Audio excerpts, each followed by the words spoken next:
looking and all of a sudden you live. And I have like 11% on my battery.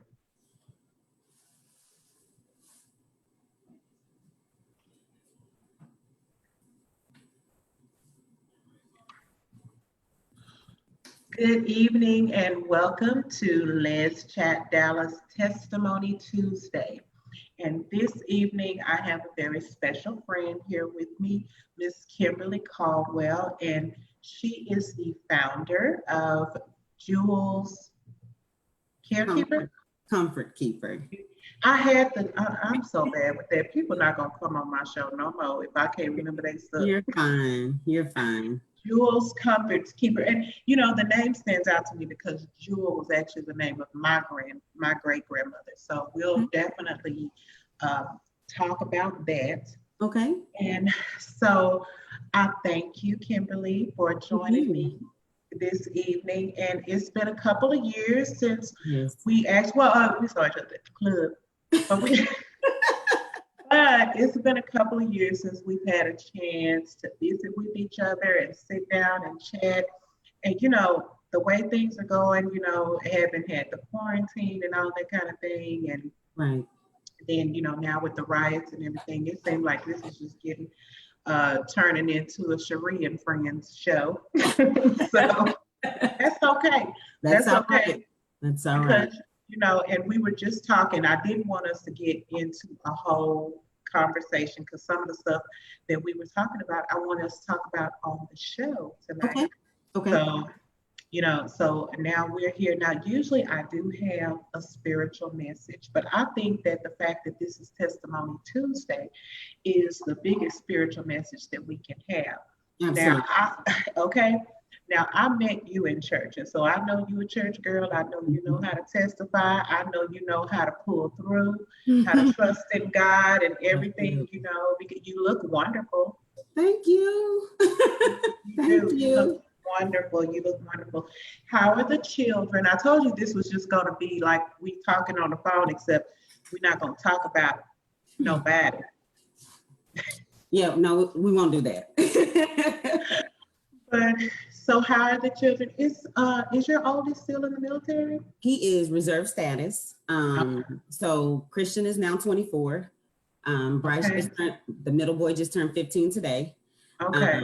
Asher will be 7 in January. So they're all good. They're growing and you know, staying in my pocketbook. So of course. Well, that's what your pocketbook is. All is well. That's what they were made for, you know. And so I know since the last time when you came and visited me in Tyler, up to now, a lot of things have changed for you, including Jewel's Comfort Keeper, which is a transitional housing, for men. Yes. Okay.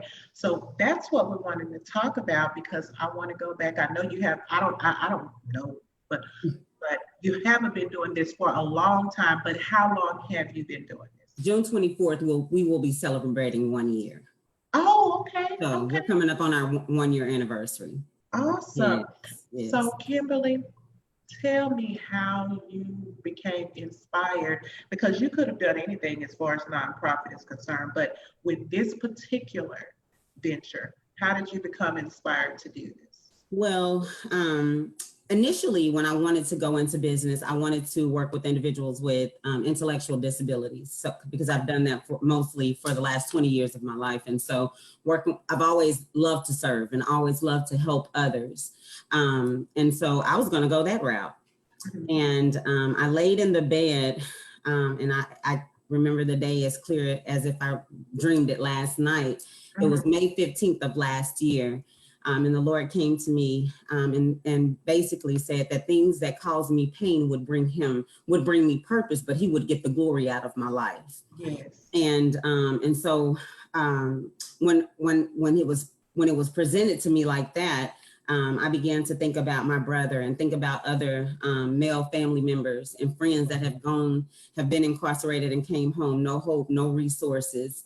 And so, you know, as a social work major, I understand that there's so many programs for women and children, but there's not very many for men. And we often forget about a man. Man up, be strong, take care of your kids. But how can he do that if he's Don't cry.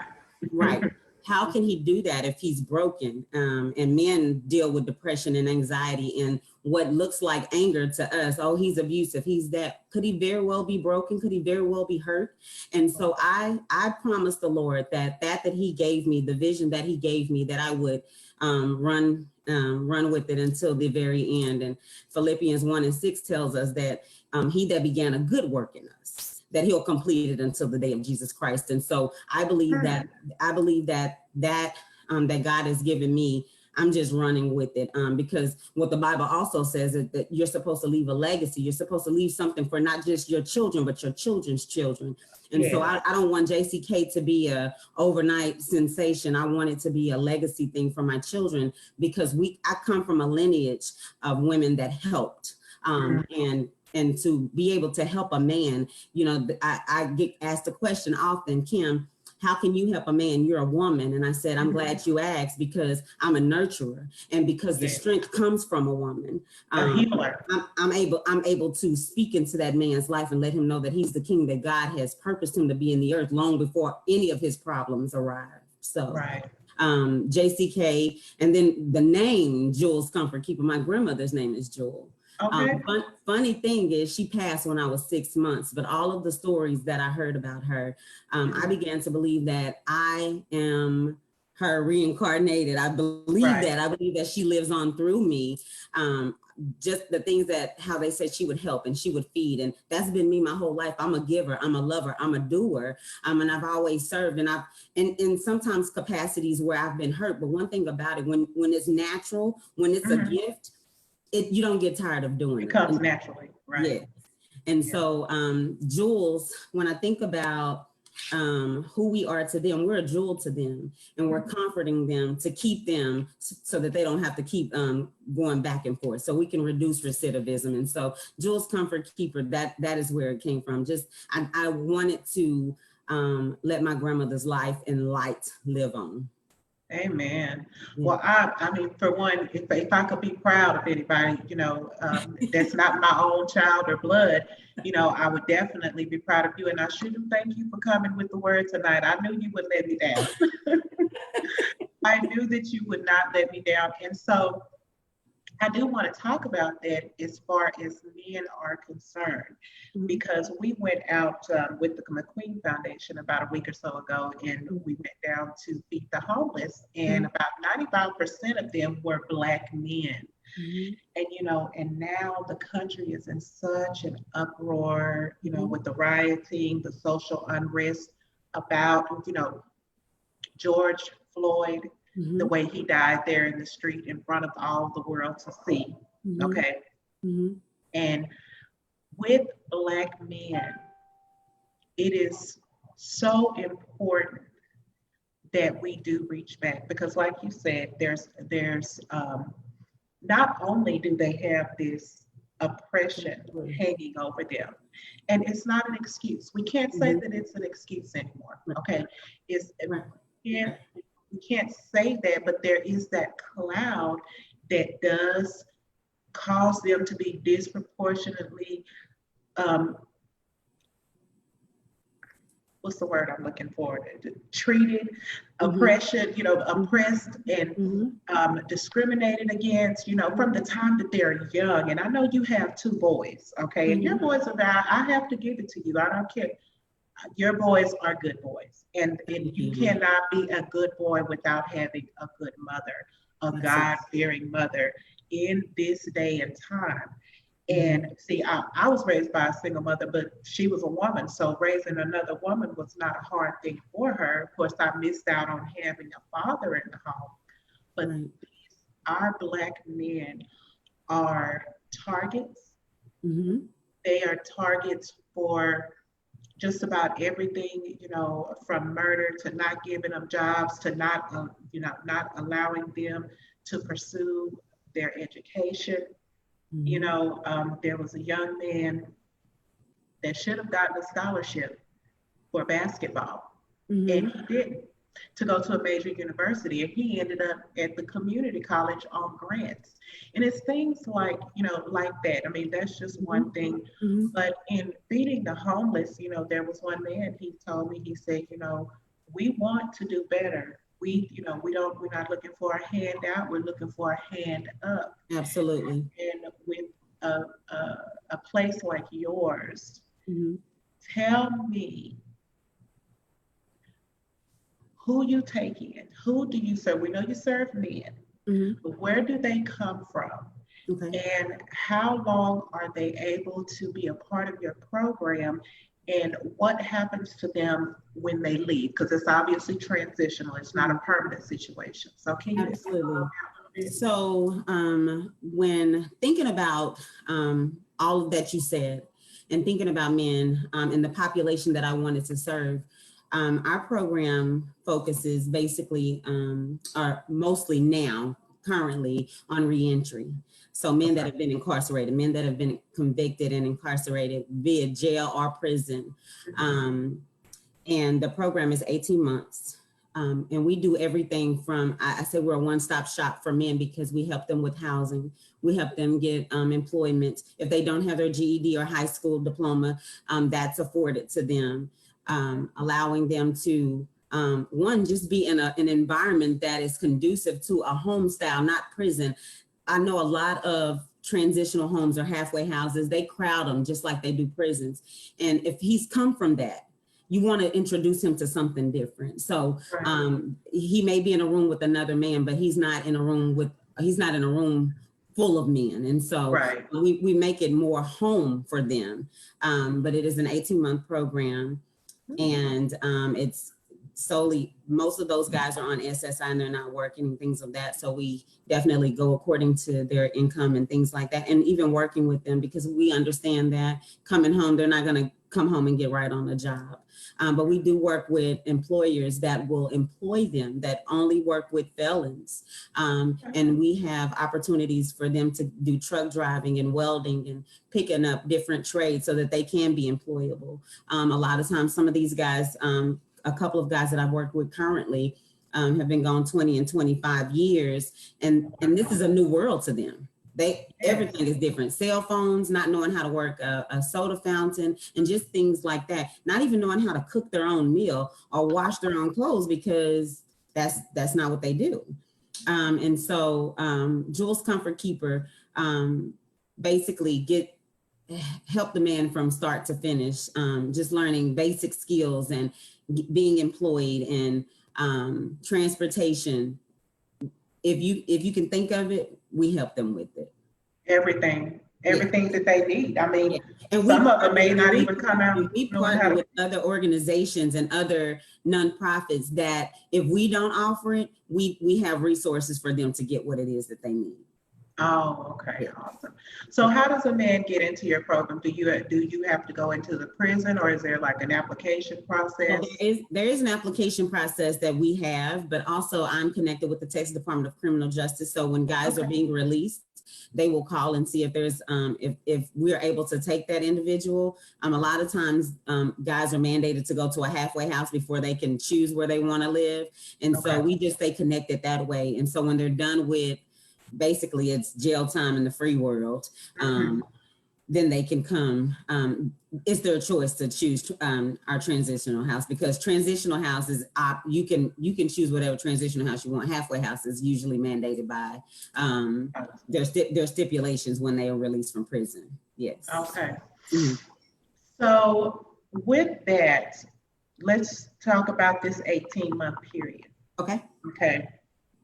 Now you did say you have some that come out that don't know anything about what's going on in the current world. Some may not come out knowing how to drive, or do some of those basic things. I can even imagine some that I actually know of one that went in still in the teens and spent 30 years in jail and then came out. And you mentioned recidivism. Without being too specific as far as statistics are concerned, how many actually complete the 18-month program and go, go on further from your program? Well, we've on June 24th this month. We'll be in operation for a year. So we haven't had anybody to complete the program. I've even had guys that I've helped. They wanted the help initially, but for whatever reason, they decided they wanted to do something else. And we're not here to, we're not the police. Right. We're here to, if you want to help yourself, we want to help you. If you want to do something different, God bless you.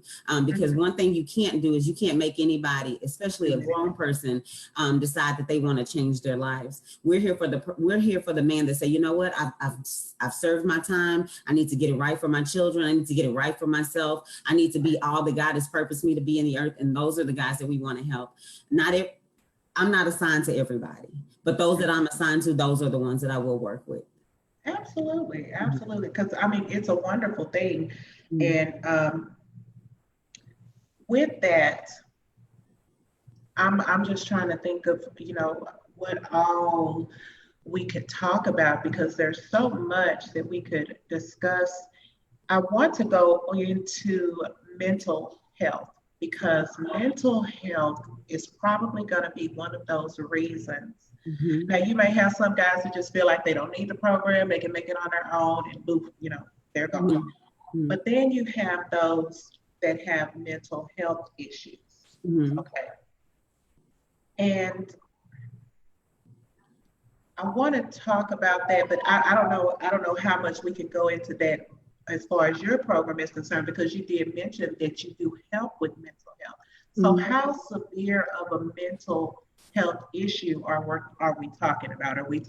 Obviously we're not talking about anybody that needs to be institutionalized, right? Absolutely. We're talking about people that are basically functional, like the rest of us that have mental health issues.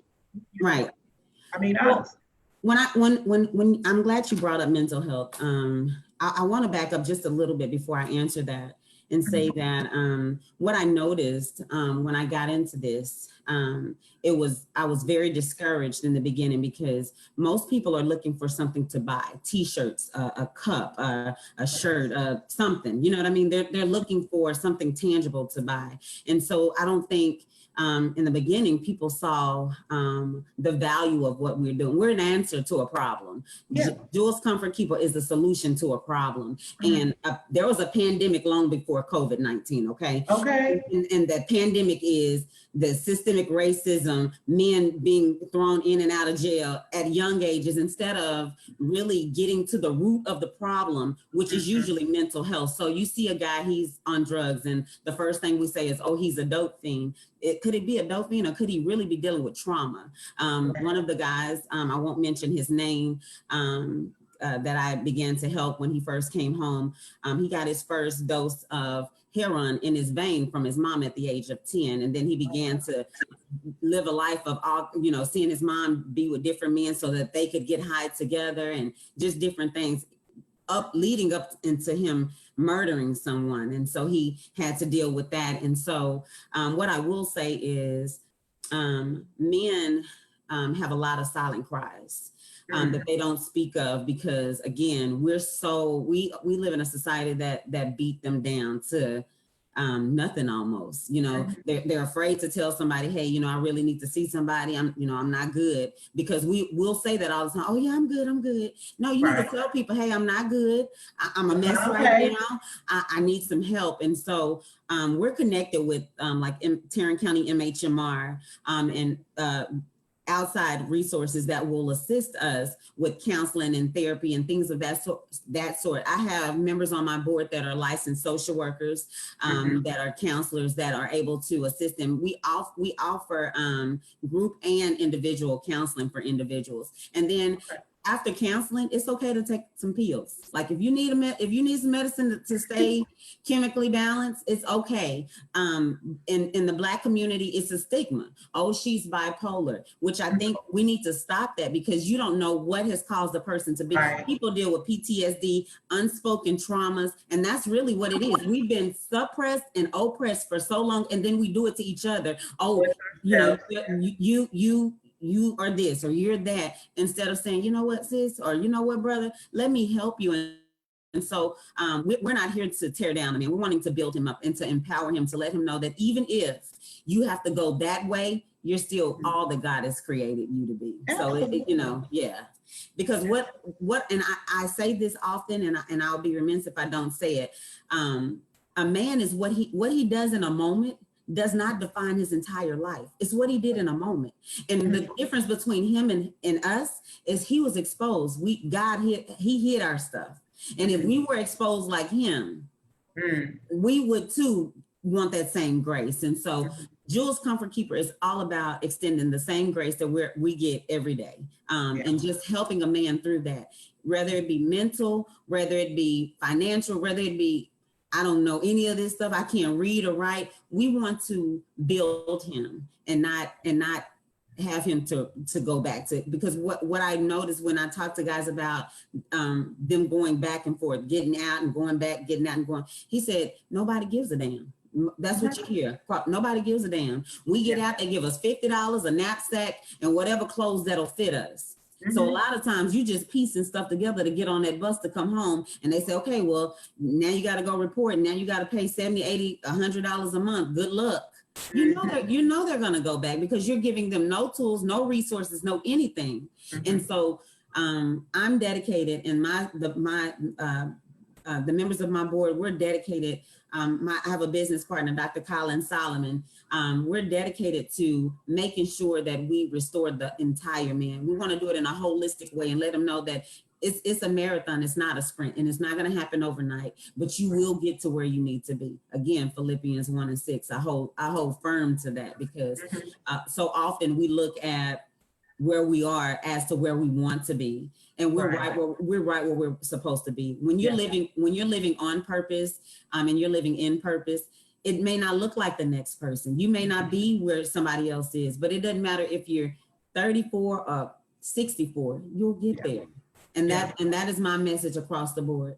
Don't look to your left or to your right. You run your own race, because the race isn't given to the swift, you know. But it's given to the strong. Okay.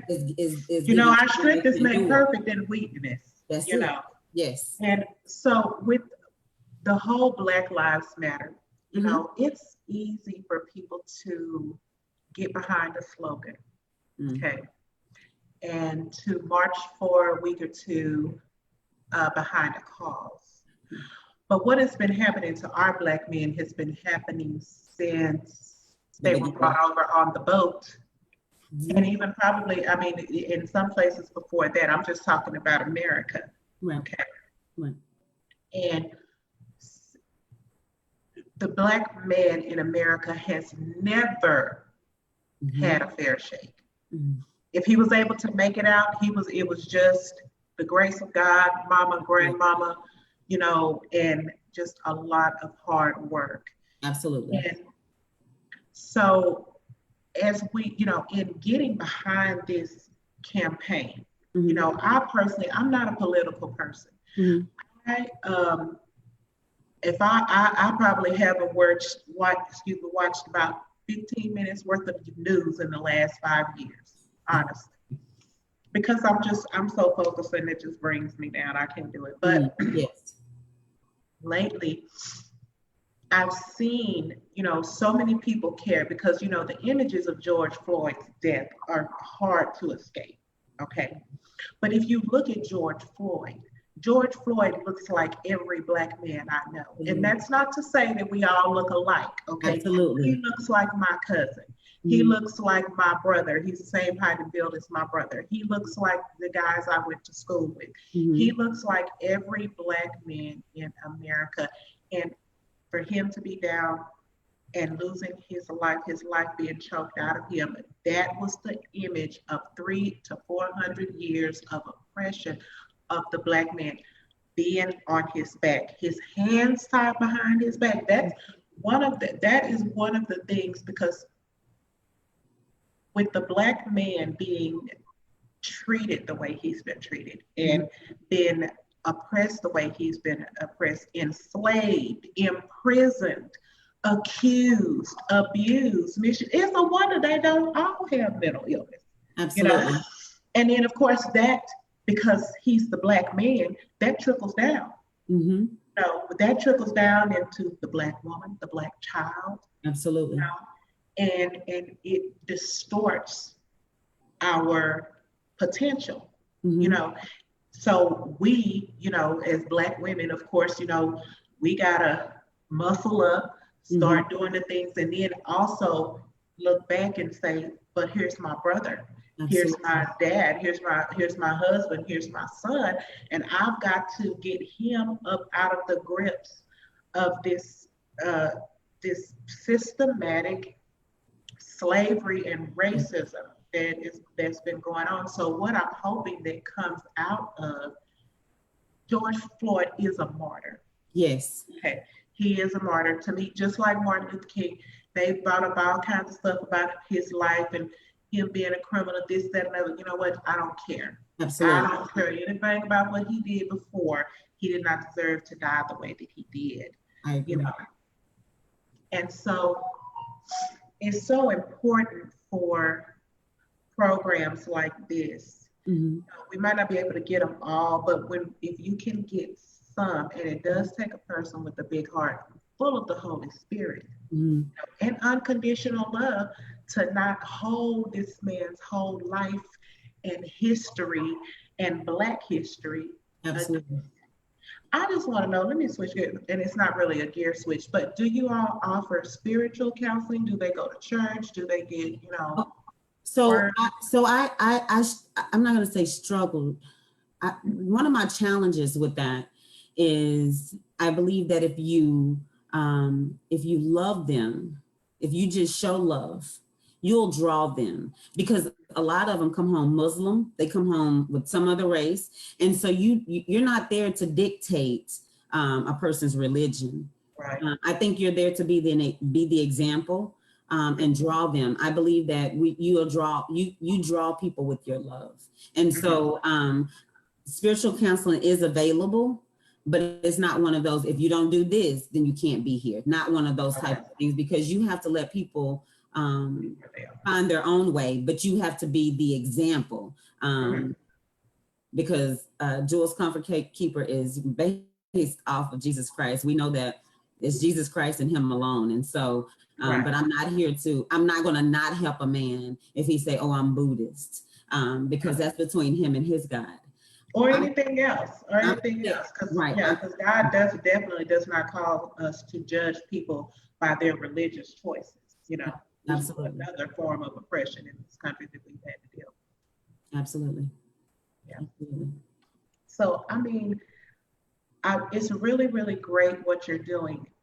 The need for a program like yours. Mhm. Obviously, in one house, you can only house, if it's like you're saying, he's waking up, he might share a room with one man, but not a whole room full of men. So Absolutely. So, in and one so, house, mhm. yeah, in one house, there can't be, there's not more than what, five or six? Mm-hmm. Okay. So, of course, that's not enough room. It's not. Okay. It's So, not. how does a person, like if a person has a house, Mm-hmm. okay, and they don't really know what to do with it, and they want to maybe donate, not donate it, but use it Mm-hmm. for a program like that. How does a person get started with this? Is there a certification?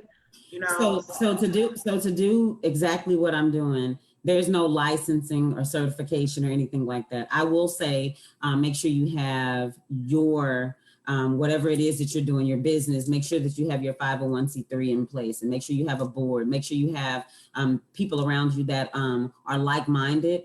A lot of what I've learned in this is family and friends is a no-no in business. And I say that because they that's love true. you. They love you. They don't love what you do. Right. And they understand what you're doing and why you're doing it, but I would never, I made the mistake. I've been in business almost a year, and I've made the mistake. I've probably have failed 8 out of 12 months, Mm, because you often want to take people with you. You right. can't, you just can't. Business is business, family is family. But what I will say is, if you're going to do it as a 501c3, just make sure that all of that documentation is in place. Make sure that you have people that can work your house, that you are able to staff individuals, and funding for nonprofits. I'll tell anybody that has been the thorn in my side. Again, it's not everybody's trying to fund what we do. Not everybody see the value in what we do. And so if you're not rich, like I'm not, you're looking for all the funding sources and making partners. So for instance, you and I, you have a house and I'm saying, okay, well, I have these 5 guys. I can no longer house these guys. Are you willing to be a partner? And then I assist you with doing what I've done, because it's just, that's another topic, but I don't mind helping. Right. And I don't mind sharing. It's a seat at the table for us all. Amen. Okay. So in that, with I just see the need, you know, the future need, just because of the state of affairs that we're in now. I can see, you know, I've heard of different cases being reopened. There's a lot of men that's probably in prison. They're not supposed to be there. You know, I can see just over the next few years, a lot of people getting out of jail or prison and needing this program. And that's actually what I'm hoping for. You know what I'm saying? I'm hoping that they will go back into the books, relook at the evidence, relook at people that are incarcerated that probably should not be. Someone that was railroaded in, made them take a plea, you know, because, and they didn't have anything else. Because, you know, I mean, that is another topic for another day, but we know that it happens. Yes.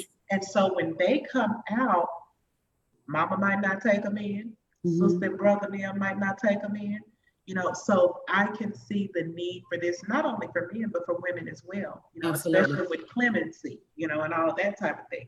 Absolutely.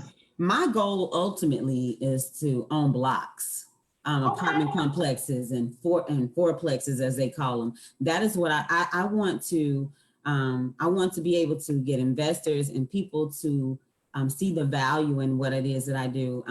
You know, I don't despise small beginnings. It may not look, I tell people all the time, you know, Noah was 500 years old.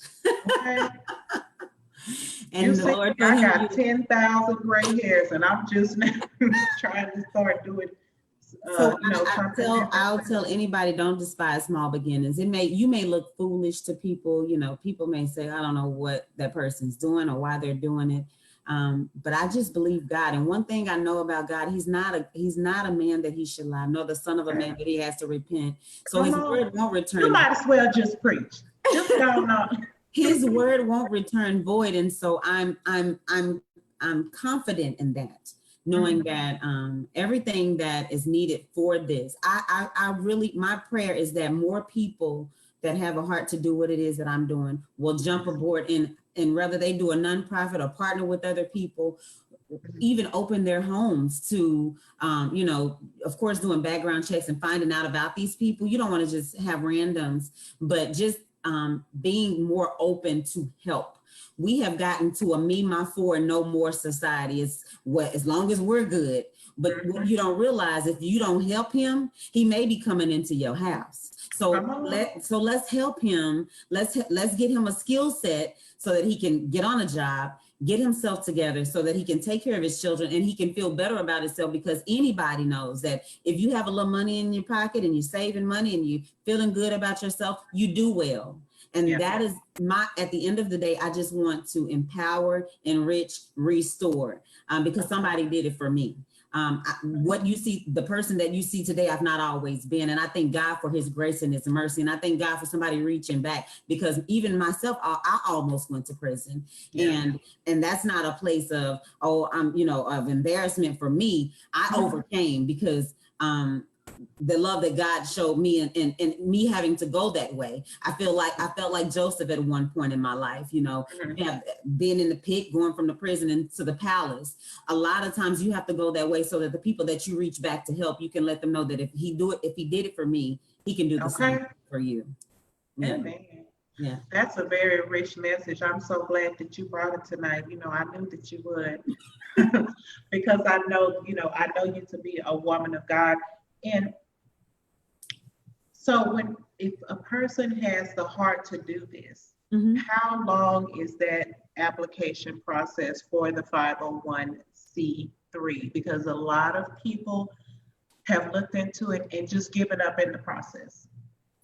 I will tell you, I became a nonprofit in the first 3 months of my organization. Okay. Well, that's good. You probably you persevered, pursued it. What is it? Is it a hard? My mother writes grants for a living. Oh, mother, that's who I need to be talking to. Okay, I'm serious. Yeah, but it's not a hard process. What I did learn, I made mistakes, but I thank God for my mistakes because I can help somebody else not make those same mistakes. What I did notice though, people were trying to charge me $1,500, $2,000, and they needed to do this and they needed to do that. It don't cost a third of that. Okay. There is there is an out-of-pocket cost. There is a cost for your 501c3. I paid $275 to become a 501c3 nonprofit. Okay, that's not bad for a person with the heart to do it. Yes, you need to have your bylaws in place. You need to have members of on your board. I say always do. I think you should have at least 5.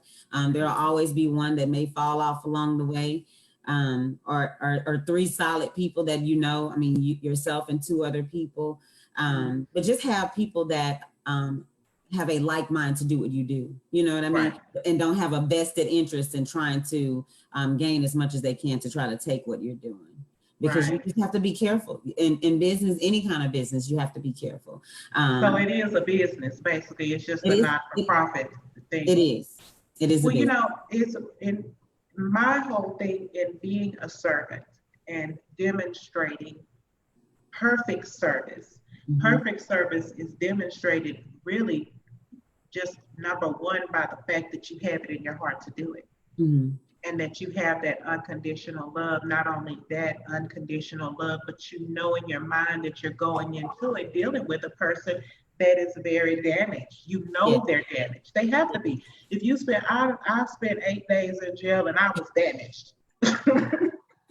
So I devastated. Devastated. I was like, no, I can't do it. But I can only imagine living in that situation for years and years and years. And if it wasn't anything wrong with you when you went in, definitely something when you came out. Absolutely. So I mean, there's so many questions that I could ask you. My brother's been gone 17 years. Wow. And for nothing else, I don't want him to come home and go back to the life that he went to just because he feels like there's no hope. He has no hope. There's no resources. He can't do it. And I if for nothing else, I'm doing this for him. I'm doing this. Well, there you go. Because I speak to him often through letters, and he tell me all the time, don't you give up and, keep going. He was like, I'm gonna need you when I come home. And so it's in those moments that you realize what you're doing may look foolish to somebody else, but it has purpose, And one thing about purpose, it won't die until it's fulfilled. And so it's gotta happen, It's gotta happen. It's not been easy. I'll tell anybody, if you going into business, I don't care if it's for-profit or non-profit, it's hard, but it takes a lot of work. It can't be one of those overnight sensations. You can't jump in it because everybody else is doing it, because you look over at what somebody else is doing and you'll jump in there. And if that's not for you, you're going to fail. And so, and speaking of that, I just moved into we have office space now. So I'm excited about that. And we are official in the city of Arlington. So I am just excited about what God is doing. But yeah, this is not for the faint at heart. This is not for the weak. And if you're not willing to run the race to the end, no, it's not a whole lot of money in it in the beginning, but I believe that if you do what God said, you will be okay. The blessings will flow. The blessings will. Well, congratulations. Honestly, and if I can just, I ain't gonna just get too personal. This is not something that I saw you doing, as far as, back from when we used to be kicking it. And so it's good to see, and honestly, we're all doing some crazy, not crazy or whatever, but I'm just saying that I did not see this as a label for you, but I know that you've always had a big heart. Mm-hmm. So what is it in your personal life that drives you? Without us getting too personal, what is it in your personal life that keeps the fire. I mean, I know you got the Holy Ghost fire, but keeps you pushing towards a greater good, to the next level. You were here at one point. Now you're in an office. What's next, and what's gonna push you into the next part of your destiny? The fact that I have two Black and brown sons, Absolutely. and not wanting my children to be statistics. I thank God that I have a 24-year-old son that has awesome credit. He has no children. He has no background. He served his country, still is. He's still in a contract for a little bit longer. That I have a 15-year-old son that's very smart, that is an honor student, and that he's mannerable and does what he's supposed to do. And so I do this every day so that my children don't have to experience what I help with what they don't have to experience, what the guys that I serve have had to experience. Mm-hmm. And just being, I always wanted my children to see me as strength, never a weak woman. I've never been that. Mm-hmm. And just to be an overcomer. So for me, knowing that every day that I get up, my purpose personally is to be better than I was the day before, but to also be able to pour into somebody else's life to build them up. So often, people don't have that. And so my purpose in life, and that's with men and women, is just to encourage people to be the best version of themselves.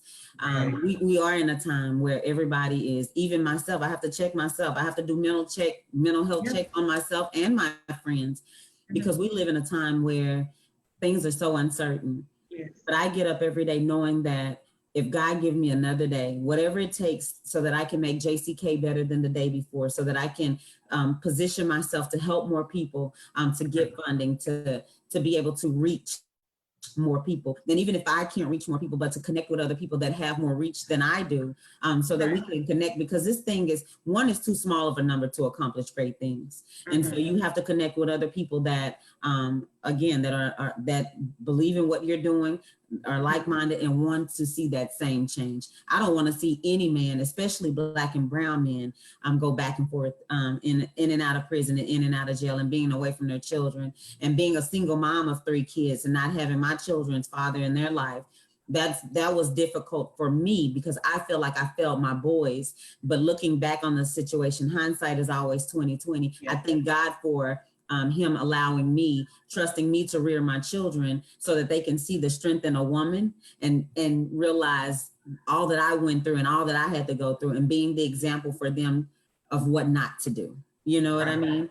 And even I tell my girls that all the time. I tell them, look, if you see anything about me that you don't like, even, it's okay. Mm-hmm. It's okay for you not to like it, but use that. And just say, don't stop loving me, but use that and say, you know what? My mama went through that. I don't want to go through that. That's how you break generational curses. Yes. Because this situation with our Black men is a generational curse. And yes, it is. Don't break it, like for Christian and Bryce, I firmly believe that what you're doing for other men trickles down, and you get paid back. By having your kids be the way that you need for them to be. You can, I know all the time I say, Lord, I can't take credit.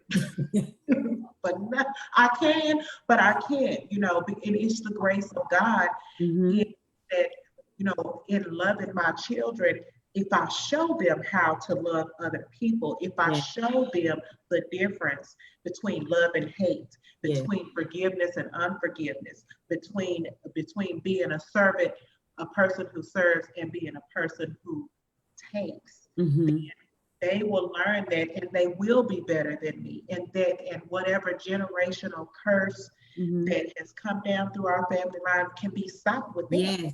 Yes. Absolutely. Well, girl, look, I have had an awesome time. We could go all night. Honestly, I know we could.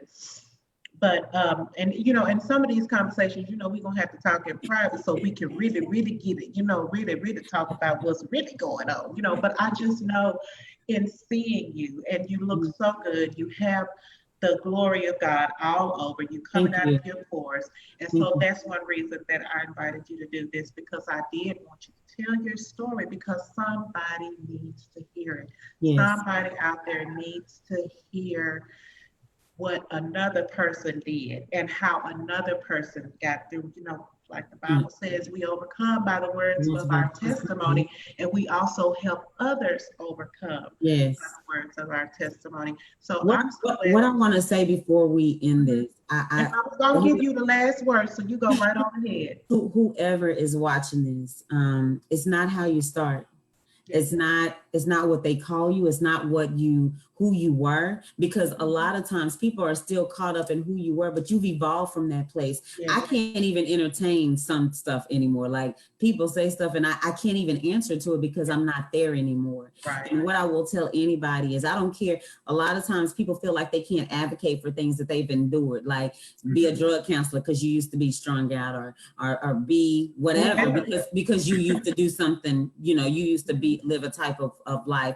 Again, I almost went to prison myself, but it doesn't mean that I can't today advocate for those men that are coming home, and be a pillar of strength and hope for that guy to know that, you know what, if God did it for her, he can do it for anybody. So I'll tell anybody, whatever it is that you want to do, you do it with all your might. And if God said it, you trust God until you see what he said. And so I just say, stay the course, run the race. The race isn't given to the swift nor to the strong, but it's given to the one that endures to the end. And, I tell people, run on 99 and a half on, though. You got to keep going. You got to go. You got to do it afraid. You got to do it broke. You got to do it confused. You got to do it without a plan. If God said it, you go. And along the way, the pieces will come together. I promise you, I knew nothing about business, and I'm still learning. I knew nothing about business. I knew nothing about getting partners. I knew nothing about funding, none of that. But what I did know was God has spoke to me concerning what I'm doing. I've done it, and it's been okay. It's not been all good, but it's been all God. And so I'm okay with where I am. That gave me chills, girl.